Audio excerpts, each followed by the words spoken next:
Imagine living the most mundane, predictable life. Your biggest challenge today?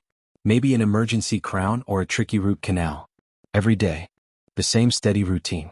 This was the life of Dr. Ben Salomon, a respected dentist whose closest encounter with danger was a difficult molar extraction.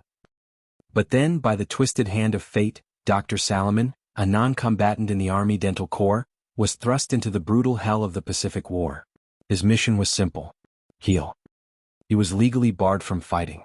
His uniform was marked with a red cross. But regulations mean nothing when your life, and the lives of over 100 defenseless, wounded men, are threatened. On the island of Saipan, as a massive Japanese banzai charge slammed into his field hospital, his code changed from heal to protect. He grabbed a machine gun, ordered his patients to run, and made a promise: they shall not pass. This is the unforgettable, almost unbelievable story of Major Ben Salomon, the dentist who single-handedly killed 98 enemy soldiers to save his patients, and whose heroism took decades to finally recognize. There are moments in history when ordinary people are asked to do extraordinary things. When the boundaries between healer and warrior, between civilian and soldier, dissolve in the crucible of combat. This is the story of one such moment, and one such man.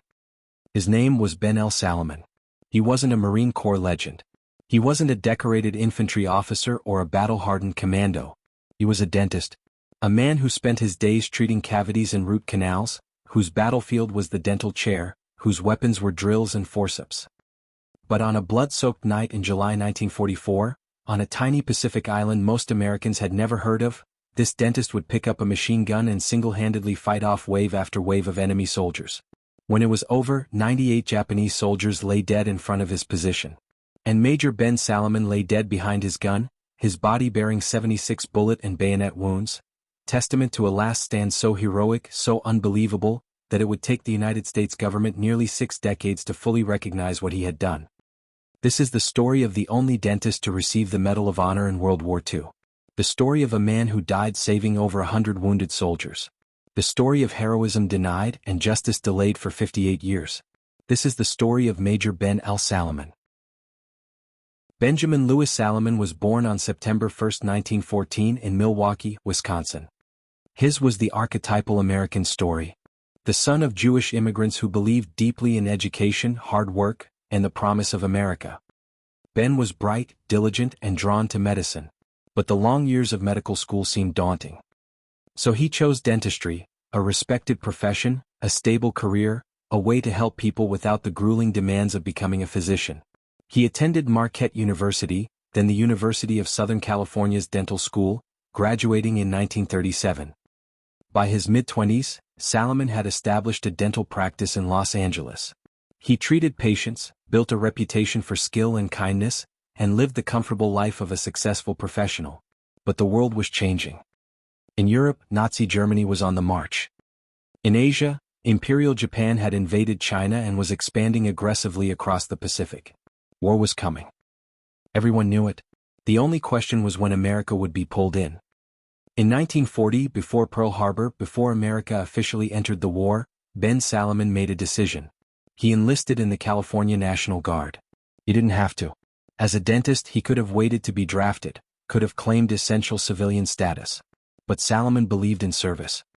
He was commissioned as a first lieutenant in the Dental Corps. The Army had a very clear vision of Lieutenant Salomon's role. He would treat soldiers' dental problems. He would fill cavities, extract infected teeth, fit bridges, and maintain dental readiness. He was classified as a non-combatant under the Geneva Conventions. Medical and dental personnel were protected from deliberate targeting and were not supposed to engage in offensive combat operations. His combat training was minimal. Basic weapons familiarization, enough to handle a rifle if absolutely necessary for self-defense. But the expectation was clear. He was a healer, not a fighter. That was someone else's job. After Pearl Harbor, the United States military mobilized at a scale never before seen. Millions of men were drafted, trained, and shipped overseas. Lieutenant Salomon, now promoted to captain, was assigned to the 105th Infantry Regiment of the 27th Infantry Division, a National Guard unit originally from New York. The 27th Infantry Division had a complicated history in the Pacific Campaign. They saw action in the Gilbert Islands at Makin Atoll, and earned a reputation as a solid, if sometimes cautious, fighting force. By mid-1944, they were preparing for one of the most important, and most brutal, battles of the Pacific War. Saipan. Saipan is a small island in the Mariana Islands chain, barely 12 miles long and 5 miles wide. But its strategic importance was enormous. If the Americans could capture Saipan, they would be within B-29 bomber range of the Japanese home islands. For the first time, Japan itself would be vulnerable to sustained strategic bombing. The loss of Saipan would be catastrophic for Japan, which meant the Japanese would defend it with fanatical determination. On June 15, 1944, just 9 days after D-Day in Europe, American Marines and Army troops landed on Saipan. The island was defended by over 30,000 Japanese soldiers and sailors, along with thousands of civilians. The Japanese commander, Lieutenant General Yoshitsugu Saito, had been given clear orders: hold Saipan at all costs. The Battle of Saipan was a nightmare. The Marines landed first, fighting their way inland against entrenched Japanese positions. The 27th Infantry Division came ashore shortly after, tasked with securing the center of the island. For 3 weeks, American forces fought a grinding, brutal campaign through sugarcane fields, rugged hills, and fortified caves. By early July, the Japanese were trapped in the northern tip of the island. They had fought with desperate courage, but they were running out of ammunition, food, and options. The American forces had them cornered. Victory seemed inevitable. Captain Salomon, now promoted to major, was far from the front lines, doing exactly what the Army had trained him to do. He was assigned to the 2nd Battalion Aid Station of the 105th Infantry Regiment. In the Army's organizational structure, an aid station was the first major medical facility behind the front lines. It was where wounded men received initial stabilization, surgery if needed, and preparation for evacuation to rear area hospitals. Major Salomon had discovered something about himself during the campaign. He was good in a crisis.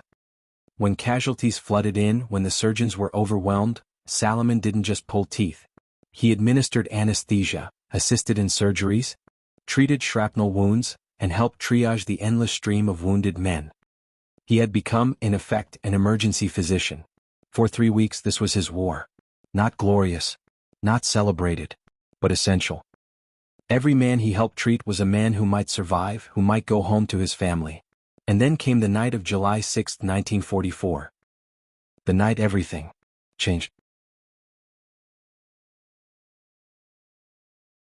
By the evening of July 6, the Japanese situation on Saipan was hopeless. Lieutenant General Saito knew it. His men knew it. They were trapped in a shrinking pocket in the northern part of the island. They were low on ammunition. They had almost no food. They were being pounded by American artillery and naval gunfire around the clock. In Western military tradition, this is when a commander surrenders to save his men's lives. But the Japanese military culture of 1944 considered surrender the ultimate dishonor. Death in battle was preferable to the shame of capture. General Saito made a decision. If his army was going to die anyway, it would die attacking. One final massive assault. A banzai charge, a term Americans used for these frenzied, suicidal attacks. The Japanese called it gyokusai, which translates roughly as shattering the jewel, a beautiful death rather than a shameful surrender. Saito gathered every soldier who could still walk and carry a weapon. Walking wounded. Cooks. Clerks. Anyone. He armed them with whatever they had: rifles, bayonets, swords, even sharpened bamboo spears. Some had only a handful of bullets. It didn't matter. The point wasn't victory. The point was to die honorably, taking as many Americans with them as possible. The attack would come at night to maximize confusion and terror. Between 3,000 and 4,000 Japanese soldiers would charge directly at the American lines. They would overwhelm through sheer numbers and shock. What made this banzai charge particularly dangerous was its target. The Japanese weren't just attacking a heavily fortified position. They were attacking a seam in the American lines, a boundary between two different units where coordination was weakest. And just behind that seam was something even more vulnerable: the aid stations, supply depots, and headquarters areas. The 2nd Battalion Aid Station, where Major Salomon worked, was positioned roughly 50 yards behind the front-line infantry positions. On a normal night, that was plenty of distance. The aid station was supposed to be safe, protected by multiple layers of defense. But this wasn't going to be. A normal night.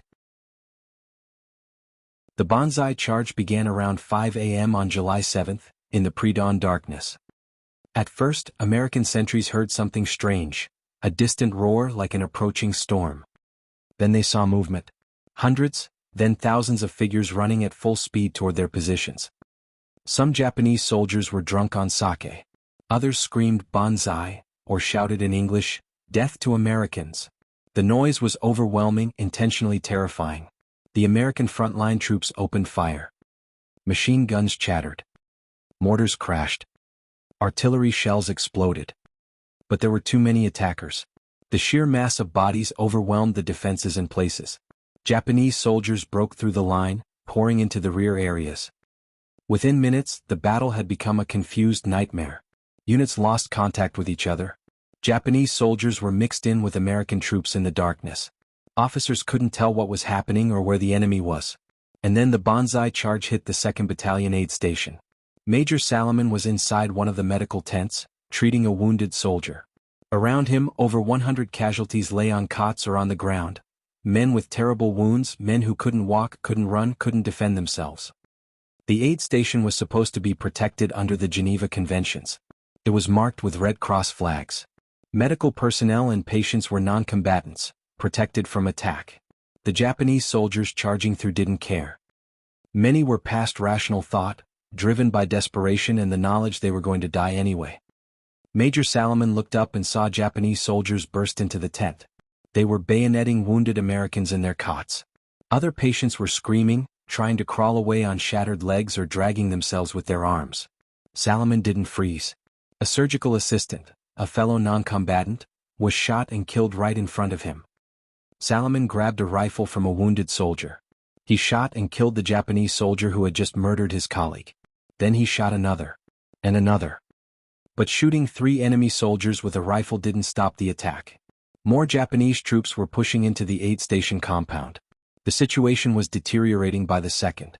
Salomon made a rapid assessment. The aid station was being overrun. If they stayed, everyone would die. The patients, the medics, the doctors, everyone. He started shouting orders. Get the wounded out. Move them to the rear. Now. The mobile patients, those who could walk or limp, were hustled toward the rear lines. Medics and litter bearers grabbed stretchers and started evacuating the critically wounded, carrying them away from the collapsing perimeter. It was chaos. But it was organized chaos. Salomon was coordinating the evacuation, directing traffic, making split-second decisions about who to move first. But he knew the terrible arithmetic. They couldn't evacuate everyone fast enough. There were too many wounded. Too little time. The Japanese were coming too fast. Someone had to slow them down. Someone had to buy time. At the perimeter of the aid station, a .30 caliber Browning machine gun had been set up as a defensive position. The soldier who had been manning it, a trained infantryman assigned to protect the medical personnel, was dead, slumped over his weapon. The machine gun was still functional. It was loaded. It was pointed at the direction where Japanese soldiers were advancing. Major Ben Salomon made a decision. He had no formal training on the Browning machine gun. He was a dentist, not an infantryman. But he had seen these weapons used. He understood the basic mechanism. And he understood something else. If someone didn't get behind that gun and start firing, everyone still in the aid station was going to die. Salomon moved to the gun position. He checked the weapon, belt-fed ammunition, water-cooled barrel ready to fire. He shouted to the remaining medics, "Get everyone out. I'll hold them off." One of the medics tried to argue. Salomon was an officer, a major, a medical officer. It was someone else's job to fight. But Salomon cut him off. "That's an order. Get them out of here." And then Major Ben Salomon, dentist from Milwaukee, opened fire. The Browning .30 caliber machine gun was one of the finest weapons of World War II.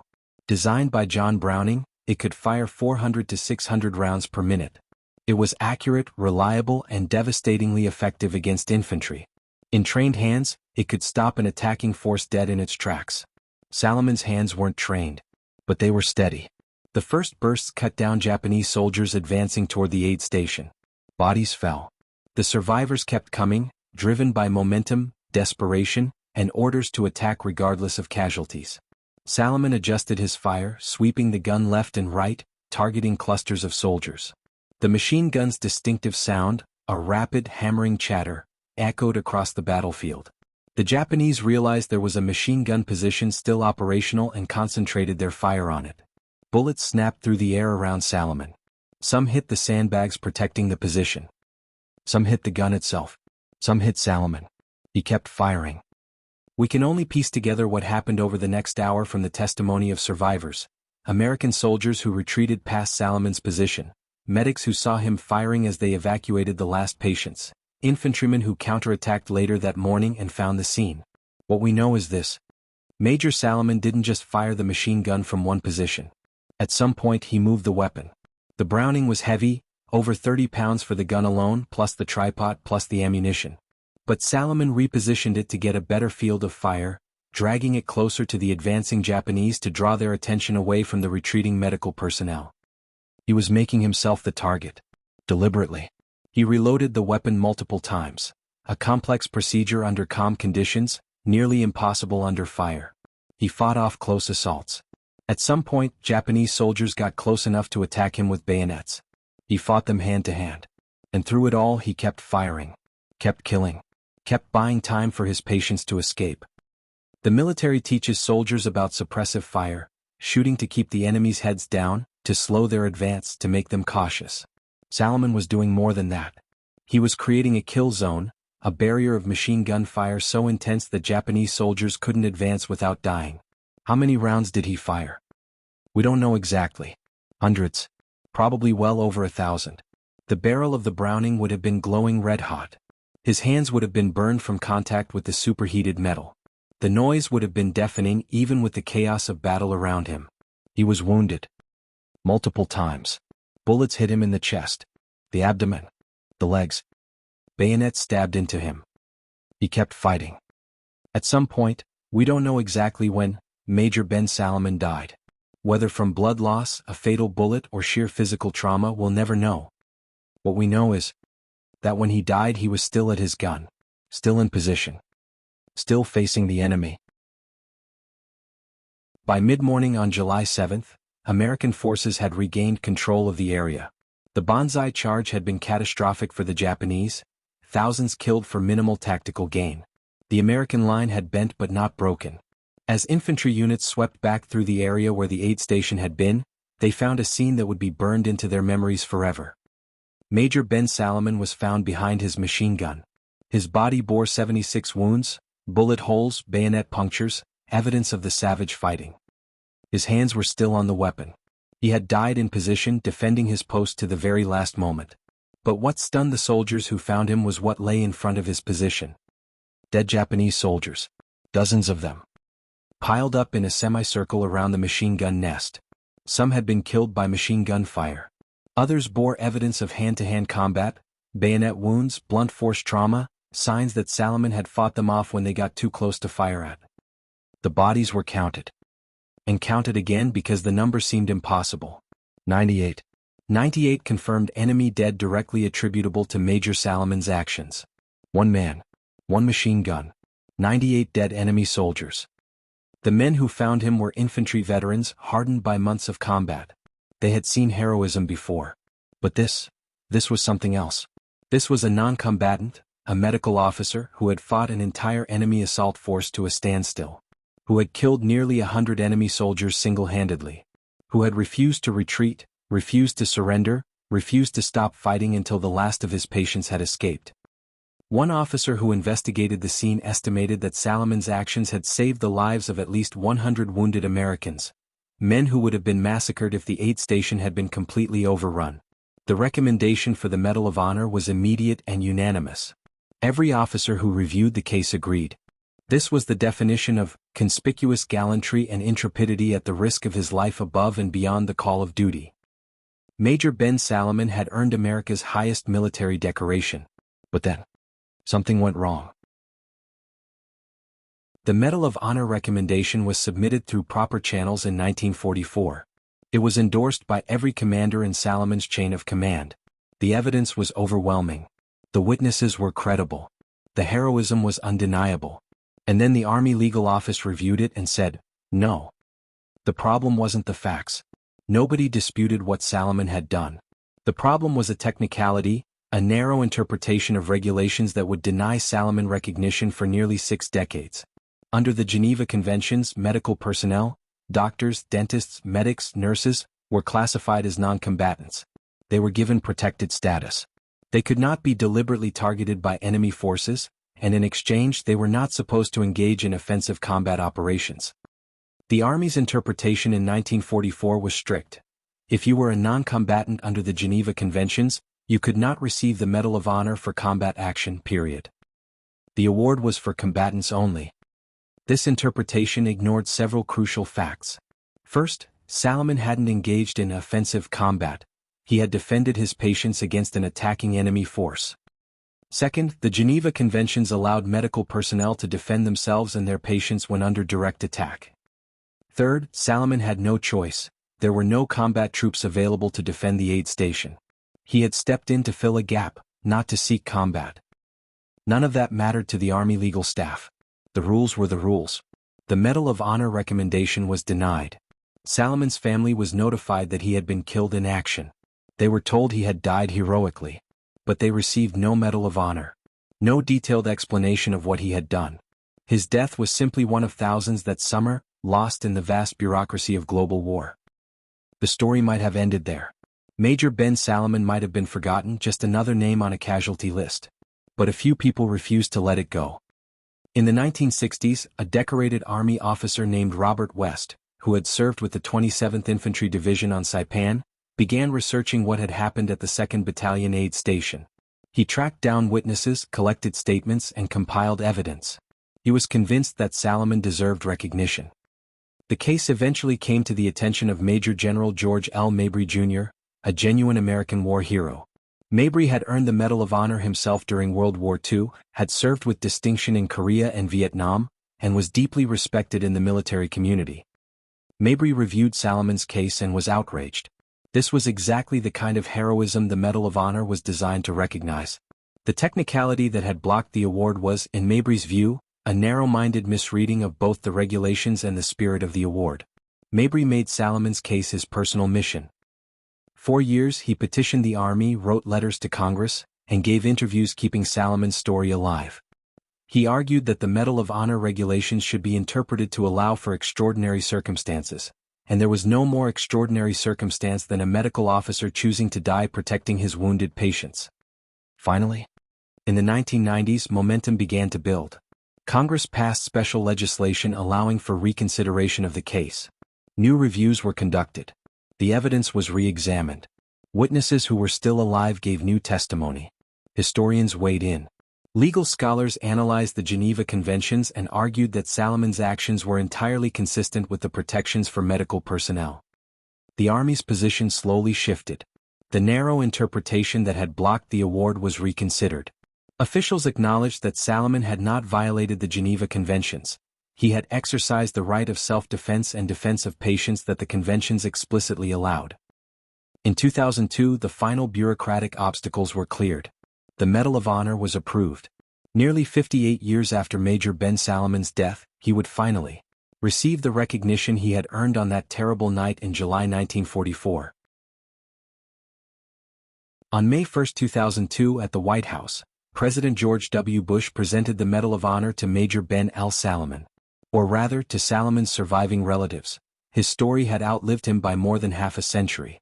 Dr. Robert West, the man who had refused to let Salomon be forgotten, attended the ceremony. So did representatives of the 27th Infantry Division Association and Jewish war veterans groups. They had fought for decades to right this wrong. President Bush read the citation. Captain Ben Salomon was serving at Saipan, in the Marianas Islands on July 7, 1944, as the surgeon for the 2nd Battalion, 105th Infantry Regiment, 27th Infantry Division. The battalion was attacked by an overwhelming force estimated between 3,000 and 5,000 Japanese soldiers. It was one of the largest organized enemy attacks attempted in the Pacific Theater during World War II. When the enemy soldiers penetrated the battalion's perimeter, Captain Salomon went forward and drove them back with machine gun fire. He saw the perimeter being attacked from all sides, and knew that the wounded soldiers in his care would be killed if the enemy overran the aid station. He ordered the medical staff to evacuate the wounded while he stayed behind to provide covering fire. When last seen, Captain Salomon was firing the machine gun at the advancing enemy forces. When the position was retaken, Captain Salomon's body was found slumped over the machine gun with 76 bullet and bayonet wounds. 98 enemy dead were found in front of his position. Captain Salomon's extraordinary heroism and devotion to duty are in keeping with the highest traditions of military service and reflect great credit upon himself, his unit, and the United States Army. Major Ben Salomon became the only dentist in World War II to receive the Medal of Honor, one of only a handful of medical personnel ever to receive it, and one of the very few recipients whose award came more than half a century after their death. The ceremony was in many ways bittersweet. Justice delayed is justice diminished. Salomon never knew he would be honored. His parents, who died long before 2002, never saw their son receive the nation's highest recognition. The delay was a bureaucratic failure, a reminder that even the best systems can fail to see clearly when rigid rules override common sense. But it was also a victory. The truth had prevailed. The hero had been recognized. And future generations would know the story of the dentist who became a warrior, the healer who picked up a weapon, the man who refused to abandon his patients even when it cost him everything. Today, Saipan is a peaceful island. Tourists visit its beaches. The bunkers and gun emplacements are rusted relics, slowly being reclaimed by jungle. The aid station where Major Salomon made his stand is unmarked, just another patch of ground where something extraordinary once happened. But the story endures. Ben Salomon's story reminds us that heroism doesn't require a specific uniform, a particular job title, or years of combat training. It requires one thing: the willingness to act when action is necessary regardless of the cost. Salomon was trained to heal, not to kill. He had spent years learning to ease pain, to repair damage, to save lives through medicine. But on that night, he understood that the only way to save his patients was to pick up a weapon and fight. The irony is tragic and profound. The healer became the killer to prevent killing. We often think of heroism in terms of aggressive action, charging a machine gun nest, leading an assault, capturing an objective. Salomon's heroism was different. It was defensive, protective. He didn't advance. He held the line. He didn't seek glory. He bought time. He didn't survive. But his patients did. 98 enemy soldiers died trying to overrun his position. 100 wounded Americans lived because he refused to let the enemy through. The 58-year delay in recognizing Salomon's heroism is a stain on the military bureaucracy that let it happen. But in another sense, the delay makes the story more powerful. It's a reminder that truth has a way of surfacing, that justice, however delayed, can still be achieved. That there are always people like Robert West, like General Mabry, who refuse to let heroes be forgotten. Major Ben Salomon died on July 7, 1944, at the age of 29. He never married. He never had children. He never got to see the world he helped save from tyranny. He never knew his name would be added to the roll of Medal of Honor recipients, that his story would be told decades after his death. But on that night, in that place, he did what needed to be done. He saved lives. He honored his oath as a physician. And he demonstrated a kind of courage that transcends training, transcends circumstance, transcends even death itself. That is the legacy of Major Ben Salomon, the dentist who became a warrior, the healer who took up arms, the hero who waited 58 years for justice. His patients never forgot him. And now, neither will we. Thank you for watching.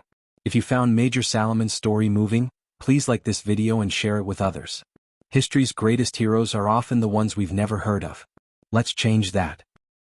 In the comments, let us know, what other forgotten heroes of World War II should we cover? And don't forget to subscribe for more deep dive historical documentaries.